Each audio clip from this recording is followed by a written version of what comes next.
Michael Marcantonini here on the IronBirds broadcast network. I've got IronBirds relief pitcher Zane Barnhart joining me. Zane, how's everything feeling, like arm, body, and all that at this point of the year? I'm feeling really good. I know it's tough staying healthy for full seasons, and I had a little issue with my shoulder earlier in the year, but only missed like one game because of that. But ever since then, been good. Before we get into what's going on with you this year, I want to take you back to the fall. You had the opportunity to represent the Orioles in the Arizona Fall League. I know you spent some time living in Arizona when you were younger, but just first off, what did it mean to you to represent the O's out in the Fall League? Great experience representing the Orioles. Only 8 guys got sent out there, and it's a real honor to be one of those guys. Like, a lot of top prospects are out there. Great competition, great vibes, meeting great players across the MLB and future big leaguers, future all-stars. What was the best part of the AFL experience for you? Honestly, it was probably going to the game, sitting in the bullpen, talking with a lot of relievers from other organizations and talking with coaches from different organizations and watching, great baseball. Let's go with your team first, the Surprise Saguaros. That was the team that the Orioles prospects were on. Who was a teammate of yours out there in Arizona that impressed you the most? I'm going to go with Carter Jensen was a great hitter, great catcher. It's a Royals top prospect. And then also Brandon Johnson was a stud reliever, great guy too. He's having a killer year. And were there any guys on the other 5 AFL teams that really stood out to you, whether it was a guy that you faced on the mound or just somebody that you saw play and were like, wow, that dude's pretty good? Yeah, Trey Morgan was really good, tough at bat. And then, big leaguers with the A's this year like Nick Kurtz and Denzel Clark.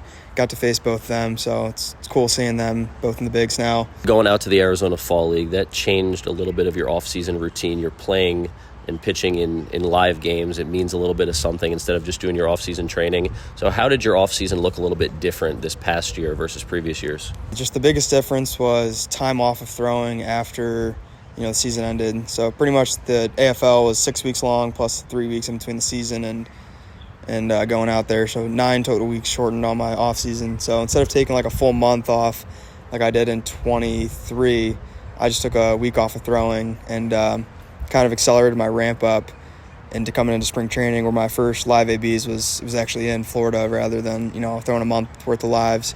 But honestly, I preferred it like that. My arm felt healthy and strong going into it. I remember last year when we did an interview, you told me that you had added a cutter since you have been in pro ball. You also changed the grip on your slider.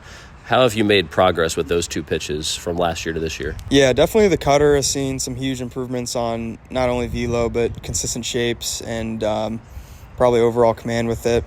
The sweeper, the slider, I've been struggling with it first half, but last few weeks here I've made some adjustments, and it's starting to getting back to where it needs to be. So looking forward to continuing hammering that. I know a lot of you guys are creatures of habit, really routine-oriented. Are you doing anything different this year on a personal level, whether it's preparing for games or in the bullpen during games to get you ready?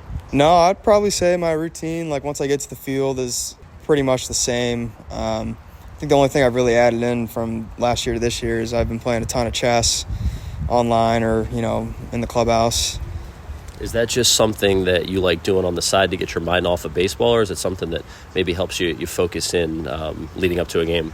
I think it's just something fun outside of baseball, but I think there is something to, playing a game of chess, getting locked in, mentally ready for, the game. Let's shift the conversation a little bit here, talking to IronBirds relief pitcher Zane Barnhart. Last year, when I did an interview with Zach Fruit, who's now up in AA, I was asking him about energy drinks, and he said that even more than him, you're a huge energy drink guy. So tell me, what are your favorites and go-tos, and how many are you putting down per day?